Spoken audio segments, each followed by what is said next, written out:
is pretty cute.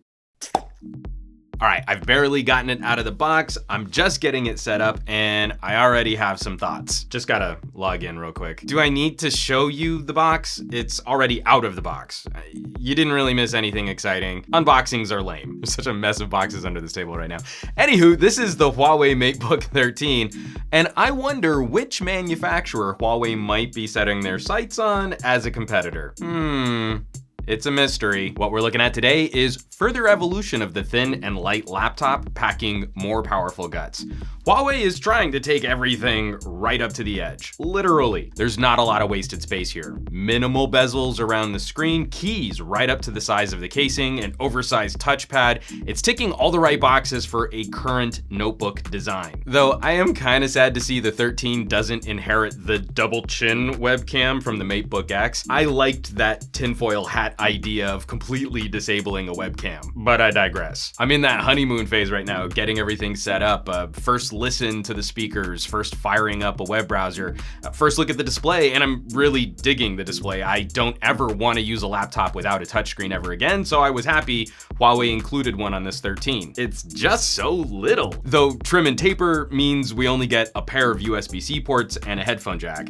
Given some of the competition, I'd hoped for Thunderbolt, but I wouldn't consider that a deal breaker positioned against, say, a Surface laptop. Personally, I've been lugging around a gaming laptop for the last couple years, a fairly svelte Razer blade. All things considered, it's small enough, but you tend to stay pretty close to a charger. My charger's currently downstairs, so just the walk up to my office, I'm pretty sure this laptop is dead. That's been the most important first day consideration moving over to this Huawei 13. It's really nice to have a bit more breathing room for battery life. And that's what's really cool about where ultra portables are going in this post-Surface era. It's not just about a featherweight machine with super long battery life, but it's only good for covering basic computing. We also now expect performance that can balance heavier work with that portability. The 13 spec sheet is pretty formidable for the price. Even reviewing the more expensive of the two options of the MateBook 13, I think there's a strong value argument for a premium target PC. That's where I think I've been most surprised in these early impressions. Because there's such a clear and obvious target on the MacBook, there's kind of an obvious comparison to be made looking at prices.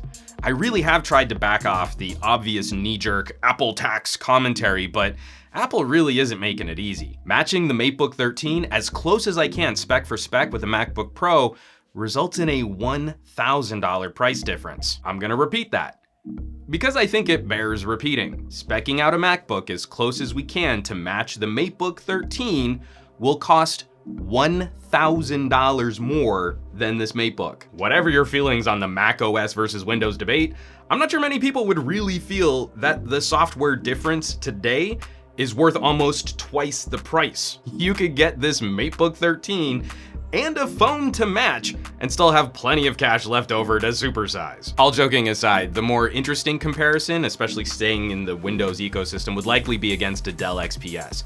There is a little premium attached to that Dell label, but it's not hard finding prices within 5–10% shopping around, so that'll be a much more fun comparison. I haven't even made it through my first full 24 hours, so there's quite a bit more to dig into. General use, keyboard, that tactile feel, I've already started writing scripts on it, and that early impression is pretty positive, but I really want to pound out some more language, multimedia performance, and I haven't battery benched a laptop in a while. But I also think this hardware deserves a little extra attention, light gaming, and maybe some mobile video editing. Huawei is pushing this hardware right up to the edges, so let's see how far it can take us. Stay tuned for more MateBook coverage as I dig a little deeper into what a flyweight PC can deliver.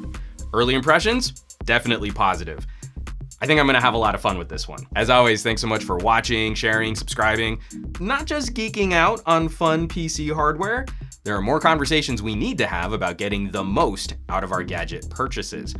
If you would like to help support production on this channel, please head on over to SomeGadgetGuy.com, where you'll find a support banner link, and that's gonna take you to all of my current affiliates and partnerships, including my Patreon campaign, where you can contribute directly and get access to my exclusive patron-only content. Now, you know where you can find me around the rest of the internet at SomeGadgetGuy on the Twitters, the Instagrams, and the Facebooks, and I will catch you all on the next video.